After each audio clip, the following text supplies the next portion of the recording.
Ok.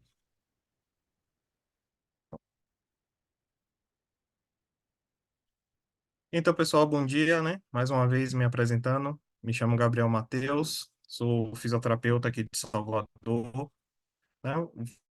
Falar um pouquinho, sou aqui o pesquisador convidado da missão 165, fui participante da missão 163. Vamos falar um pouquinho sobre a fisiologia do meio aeroespacial, né?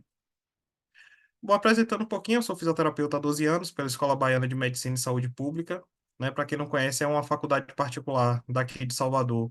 Porém, ela é daquelas faculdades bem clássicas, né? Bem valorizadas aqui. Ela é especializada somente em cursos de saúde. Tenho formação no conceito BOBAT, que é uma formação internacional de reabilitação neurológica. Tenho a especialização também em reabilitação neurofuncional, né? A pós-graduação. Faço parte da Sobrafy, que é a Associação Brasileira de Fisioterapia Aeroespacial. Sou membro também do Space Generation Advisory Council, né, o SJC. E dentro do SJC eu faço parte também do grupo de Space Medicine and Life Science Group. Fui astronauta análogo, né, participando da missão 163 do Habitat Marte, agora como pesquisador convidado da missão análoga 163. Atualmente eu sou aluno especial da disciplina de pesquisa espacial em ambiente extremo e sou fisioterapeuta da Clínica Profise e do Centro Terapêutico do Idoso Flor de Lótus. São duas clínicas, né, daqui de Salvador. Então, o que é saúde e medicina aeroespacial? Eu ainda utilizo o termo medicina porque é o termo que já está mais descrito na literatura, já é o termo que está mais difundido, né? Mas, na verdade, ele envolve todos os profissionais de saúde, né? Então, a gente vai começando a tentar mudar esse termo para saúde aeroespacial. Então, ele estuda e cuida da saúde e segurança e desempenho das pessoas durante viagens aéreas, espaciais e em ambientes extremos. Então, nosso público normalmente são aeronautas, né, que são os pilotos, os comissários, os astronautas e o paciente em transporte aeromédico.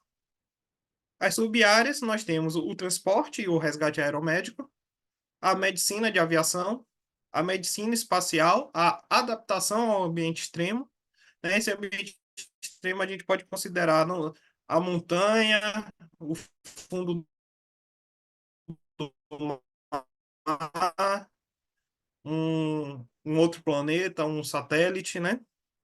E a astrofarmácia, que é a manipulação e o uso de medicamentos no ambiente espacial, da medicina aeroespacial, porque ele conta mais ou menos o que é voar, né?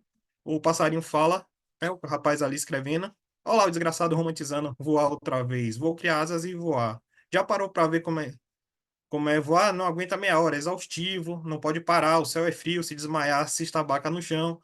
Todo mundo voa é herói, dá o sangue para depois vir um canal e escrever que voar é um passeio no parque. E aí diz, né, tá confundindo voar com nadar? Aí o peixe vai e manda o passarinho calar a boca, que nadar também, o mar também é um ambiente extremo. Então fala bem rápido aqui da atmosfera, né? A atmosfera é a camada de gases que se estende por toda a superfície terrestre e ela é mantida pela gravidade. O peso desses gases é denominada pressão atmosférica ou barométrica e está inversamente proporcional à altitude. Então, quanto mais próximo do nível do mar, maior a pressão atmosférica. Quanto mais vai subindo, menor essa pressão. Então, ela tem a função de proteger contra radiações e é o grande regulador térmico do nosso planeta, né? A composição da atmosfera é de 78,8% de nitrogênio, 20% de oxigênio e 0,7% de outros gases. O oxigênio puro, ele é tóxico, né? Teve até algumas missões espaciais que tiveram algum problema por ter mandado somente oxigênio para os astronautas. Muita gente pensa assim e fala que que nós respiramos oxigênio. Nós não respiramos oxigênio, nós respiramos ar, né? O ar é que compõe a nossa atmosfera, que é essa mistura desses gases. Nós absorvemos o oxigênio do ar para poder respirar. Já o peixe, ele absorve o oxigênio da água, né? Nós temos a camada, a troposfera, que fica cerca de 20 quilômetros no Equador e a 10 quilômetros conforme se aproxima dos polos, onde localiza as nuvens, né, o vapor d'água e a maior parte dos voos comerciais. A temperatura varia com a altitude, perdendo cerca de 2 Celsius a cada 1.000 pés, que dá em torno de 304 metros. né? E pode ir até menos 55 graus. Temos a tropopausa, que é a transição entre a troposfera e a estratosfera, e esse tamanho depende da latitude das estações do ano. Temos a estratosfera, que estende-se da tropopausa a 50 quilômetros do solo, localiza-se a camada de ozônio, não possui ventos e temperatura aumenta de 55 a 3 graus Celsius, e é onde é realizada a maioria dos voos supersônicos, né? Temos a mesosfera também, que localiza-se a 80 quilômetros de distância da temperatura, tem uma temperatura de menos 100 graus, e a camada mais baixa absorve todo o calor da estratosfera. Temos a termosfera, que é a camada mais alta, né, 450 quilômetros de altitude, e absorve a radiação solar e a temperatura é altíssima, 1.500 graus Celsius. E a exosfera, que vai de 950 quilômetros a 2.000, que já é praticamente o vácuo, já não tem atmosfera nessa região. E aqui um esqueminha rápido só para mostrar, né, a diferença aqui do Monte Everest, né, o topo das nuvens, onde normalmente os aviões comerciais voam, são a 13 quilômetros, né, ou os aviões supersônicos, jatos militares se localizam, e onde começa aqui os voos espaciais, né, já a 185 quilômetros em média. Então, algumas medidas de altitude, quando a gente fala em altitude verdadeira, é sempre em relação ao nível do mar. Quando fala em altura ou altitude absoluta, a distância é em relação ao terreno. Por exemplo, se você está numa cidade que está a 300 metros do nível do mar, você está a 300 metros de altitude. Mas aí, se um avião estiver voando a 300 metros desse terreno, na verdade, ele está a 600 metros de altitude e a 300 metros de altura. Né? Dizem que a altitude de pressão ideal para se voar é de 15 graus Celsius, coisa quase impossível aqui em Salvador, no Nordeste inteiro, né? E 760 milímetros de mercúrio de pressão, que é igual a 1 atm. Segundo o ICAO, a pressão atmosférica a nível do mar é de 760 milímetros de mercúrio, ou 1.013,25 hectopascal. Nossa gravidade da Terra é 9,08 km por segundo ao quadrado e a altitude em pés equivale a 0,304, podemos aproximar assim. E 1.000 pés equivale a 304, 305 metros mais ou menos. Então, a atmosfera é dividida nessas zonas, né? Zona fisiológica deficiente e zona equivalente ao espaço.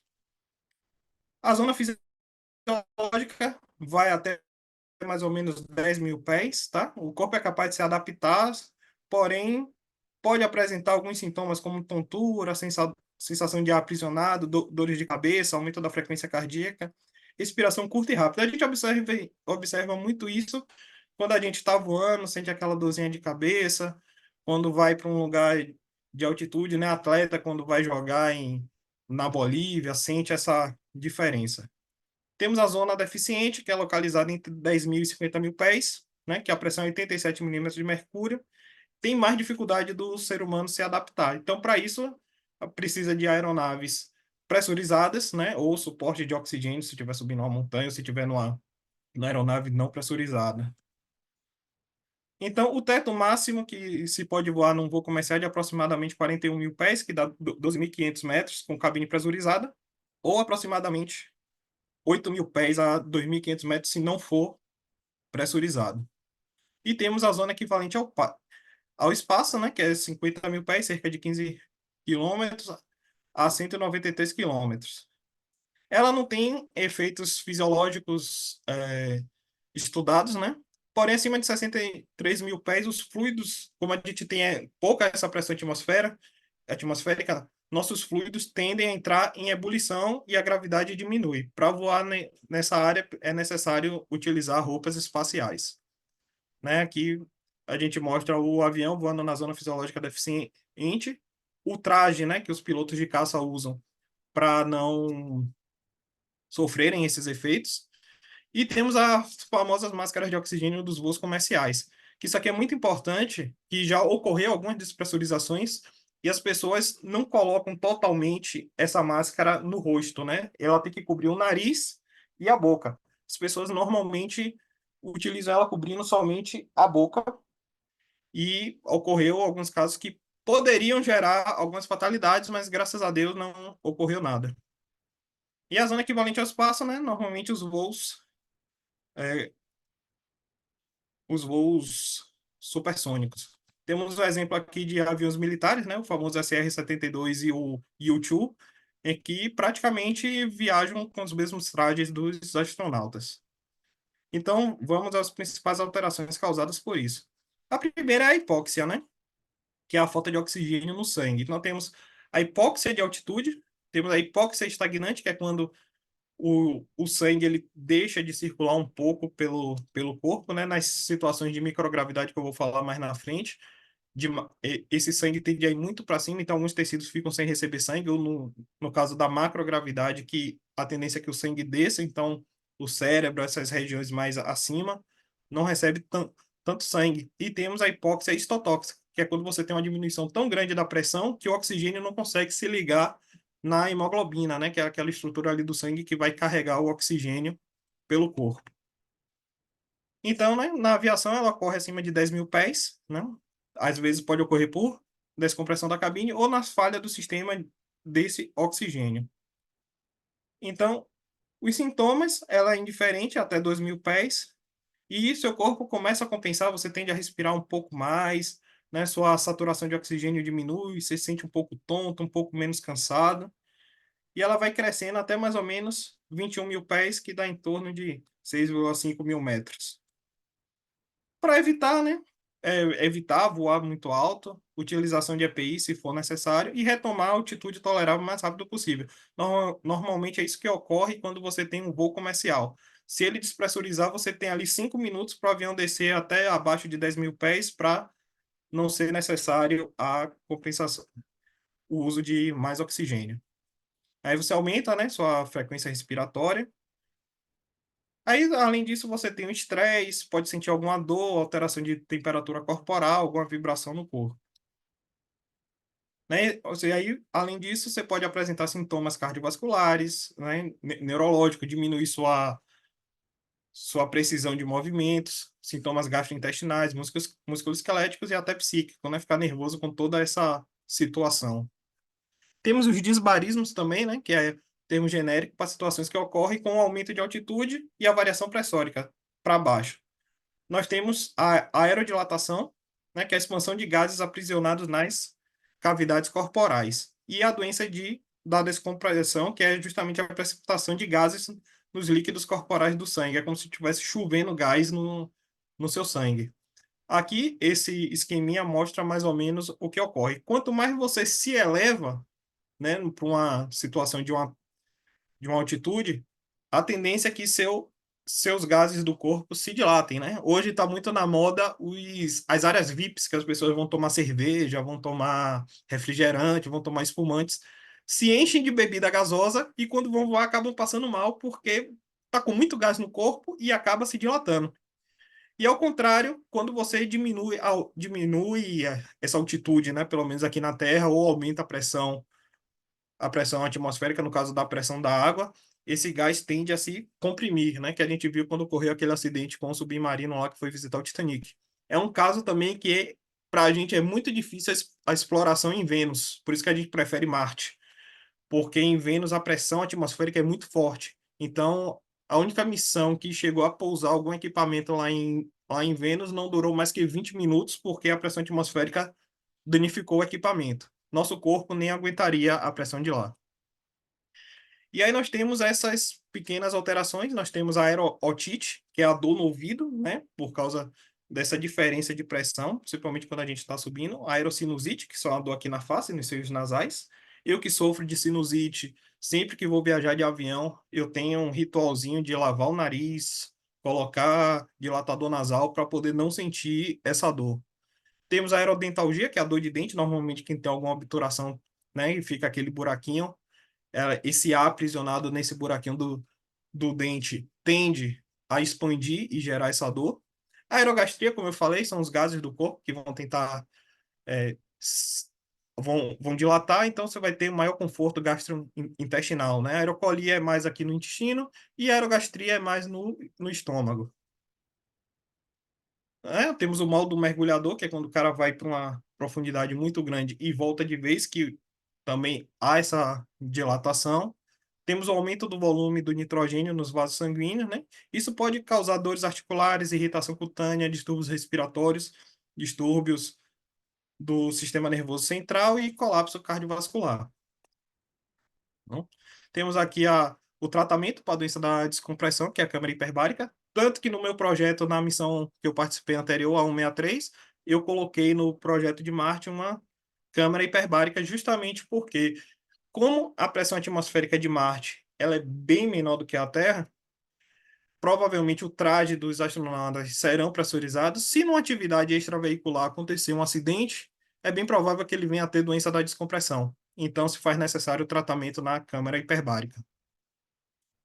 Temos a hipotermia, né, ou doença da montanha, que é a redução da temperatura corporal abaixo ali dos limites de 35 graus.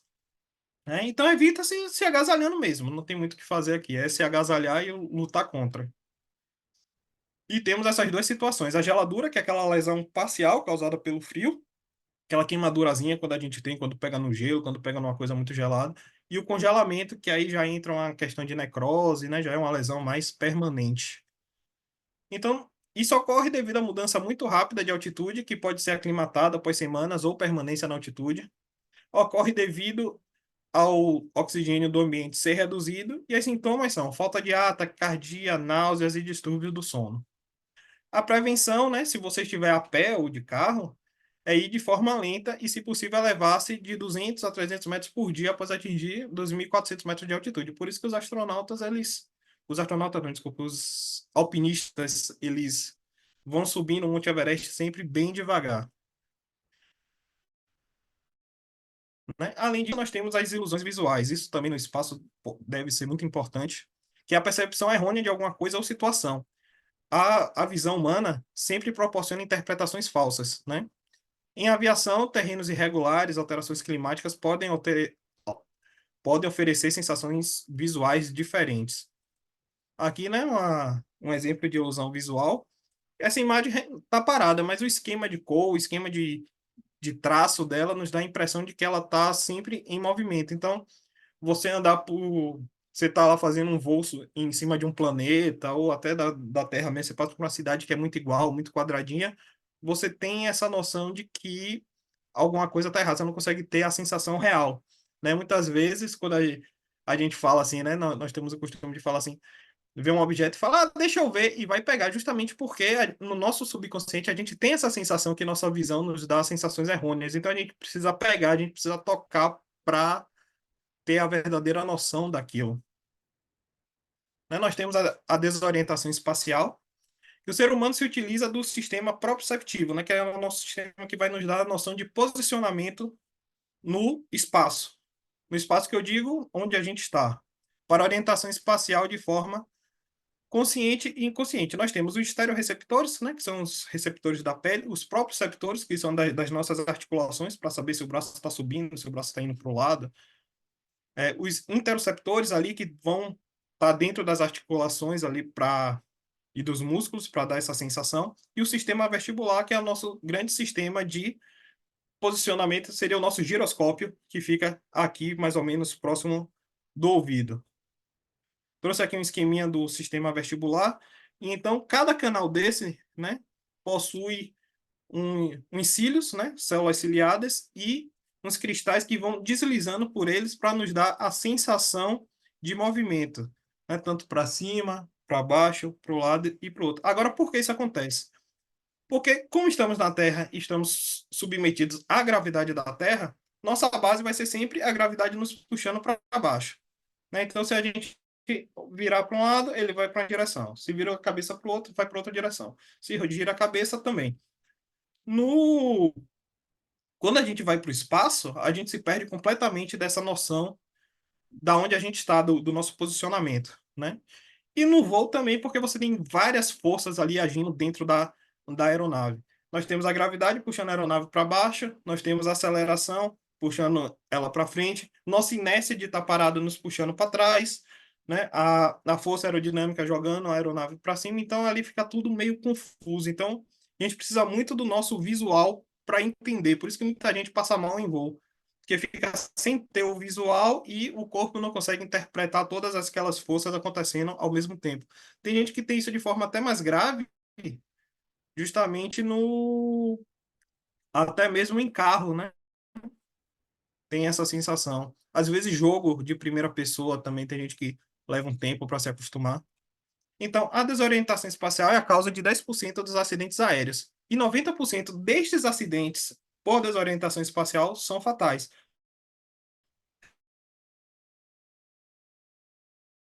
Recentemente, a gente teve daquele cantor Gabriel Diniz e o de não, não chegou a ser comprovada a desorientação no dia. Muitas vezes ela conhece desorientação, tempo ágil de consertar, ou ela fica tão nervosa porque está desorientada que não consegue ter nenhuma ação por isso. E elas são de vários tipos. Nós temos o espiral mortal, que acontece o seguinte: nosso corpo ele só percebe curva se ele for maior do que 2 graus por segundo. Se for menor que isso, a gente não percebe que está fazendo curva. Então, às vezes, e se a gente fizer curva por muito tempo, nós também nos acostumamos e paramos de perceber que estamos fazendo essa curva, né? E aí, qualquer movimento de cabeça, a força centrípeta, a força da aceleração ali, tá puxando para um lado, e se a gente movimentar a cabeça para um lado, dá a sensação de que estamos fazendo um movimento contrário do que realmente está ocorrendo. Então, ao tentar corrigir, a gente entra nesse tal espiral mortal. O desnivelamento, muitas vezes, é quando o avião está subindo, você perde a visão do horizonte, e aí você tem uma sensação de desaceleração e acha que o avião está caindo e tenta abaixar. Né? Às vezes, com pouca altitude, acaba gerando também um acidente. Temos a espiral de Coriolis, que é bem parecido com a espiral mortal, só muda um pouco ali da direção, né? Ilusão de inversão e fenômeno da mão gigante, que tem pilotos que relatam que estão fazendo curva e tem a sensação de que estão fazendo a curva, mas tem a sensação que está nivelado e acha que tem alguma mão, alguma força puxando a aeronave para o lado contrário, ele tenta corrigir e acaba entrando em parafuso e difícil correção. Além disso, nós temos alguns fatores, né, estressantes da aviação e viagem espacial, que são barulhos, né? Eu gosto muito de citar 2001, Um Odisseia no Espaço, que eu acho que é um filme que relata muito bem o que é uma viagem espacial, porque é muito silencioso, ao mesmo tempo, silencioso que eu digo de pessoas falando, de comunicação entre pessoas, mas ao mesmo tempo é barulho de máquina girando, de alarme, né, de som, e eu acho incrível como aquilo foi transportado. As alterações gravitacionais, né, como eu falei, desconfortos gastrointestinais, visuais, enjoo de movimento, tremores. Esses tremores eu coloco os tremores da própria aeronave, né, da nave ou da estação que for. O isolamento e normalmente também são ambientes de baixa umidade. Vou falar um pouquinho aqui da força G, que é uma quantificação da quantidade de força gravitacional aplicada a qualquer superfície da Terra. Nesse caso aqui, eu estou falando especificamente da aceleração G, né? Podemos dizer assim. Toda vez que você tem uma força que se iguala à gravidade, você tem um aumento da força G. Por exemplo, acontece muito na Fórmula 1, né? Ele está fazendo uma curva que chegou a 3G, quer dizer que aumentou 3 vezes a gravidade. Então, se é uma pessoa que pesa, botar 100 quilos para facilitar a conta, se é uma pessoa que pesa 100 quilos, quando ela entra numa curva em 3G, na verdade ela está pesando 300 quilos. Então, nós temos o efeito G negativo, né? Que observa em corpos em queda livre, no qual diminui a sensação de peso aparente. E temos a sensação G positiva, que aumenta, tem a maior sensação de peso, né? Ocorre através do aparecimento de uma força centrípeta ou aceleração, como eu falei, ou desaceleração de uma aeronave. Essa força G normalmente é o que é sentido na Estação Internacional Espacial Internacional. Ali é um ambiente que a gente chama de microgravidade, porque as pessoas ficam por muito tempo ali, mas é como se elas estivessem em queda livre o tempo todo. Né? Então, a exposição à força G negativa representa que o sangue ele vai para as regiões mais cefálicas do corpo, na região mais para cima. Então, gera um aumento da pressão arterial, diminuição da frequência cardíaca, vermelhidão ocular, você passa a enxergar vermelho mesmo, confusão mental, você pode ficar um pouco desorientado, dor de cabeça por causa da quantidade de sangue chegando no corpo, e edema aqui das pálpebras, né? Aqui temos o exemplo do voo que fazem várias parábolas para testar o 0G, e um astronauta ali fazendo exercícios na Estação Internacional Espacial, né, numa esteira.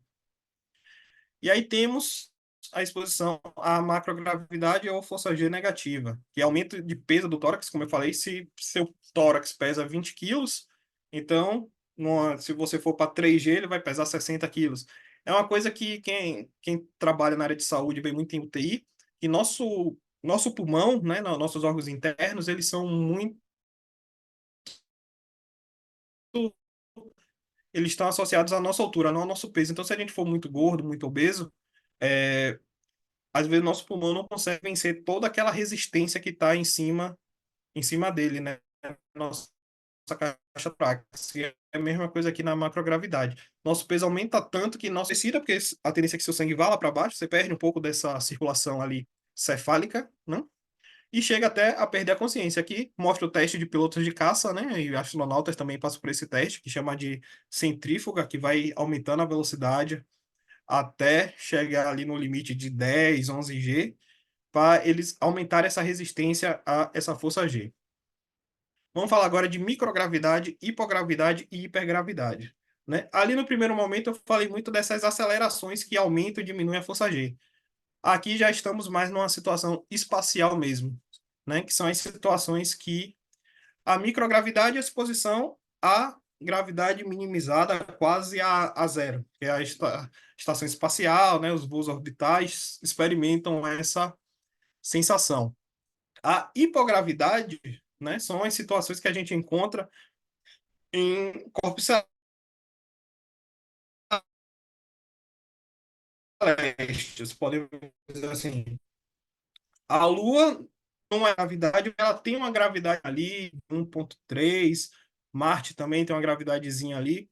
Então, é uma gravidade minimizada. Agora, acontece que é, há, temos muita coisa descrita, porque praticamente a maioria dos astronautas vão todos para uma situação de microgravidade. A hipogravidade, desde a década de 60, nós só tivemos 12 homens saudáveis, né? Na faixa de 40 anos, experimentando essa hipogravidade. Então a gente não sabe muito bem se a hipogravidade vai ter os mesmos efeitos da micro ou se vai ser um pouquinho diferente. E a hipergravidade a gente só tem descrito pequenos momentos, que são esses momentos mesmo da aceleração da força G, porque ninguém nunca chegou num corpo celeste que tem uma gravidade maior do que a Terra. Né? E normalmente num voo espacial, se a gente considerar um voo para Marte, a gente vai sair da gravidade G, né, da Terra, acelera e em média de 4 meses, se for lançado ali no momento mais oportuno, 4 meses em microgravidade para chegar lá e encontrar um ambiente de hipogravidade, né? Então, o que é que o conhecimento de saúde aeroespacial impacta na minha prática clínica? Bem, os efeitos da microgravidade eles são muito semelhantes aos efeitos encontrados no envelhecimento ou em pacientes que ficam muito tempo prolongados na UTI, né? Que são a diminuição da densidade óssea, diminuição da massa muscular, diminuição da capacidade motora, diminuição da acuidade de movimentos. Então, o profissional, né, de reabilitação é muito importante atualmente nas missões espaciais. Eu vou até mandar no grupo um vídeo de um astronauta que passou 6 meses na Estação Espacial Internacional e no segundo dia ele estava com muita dificuldade de andar. Então é isso aí.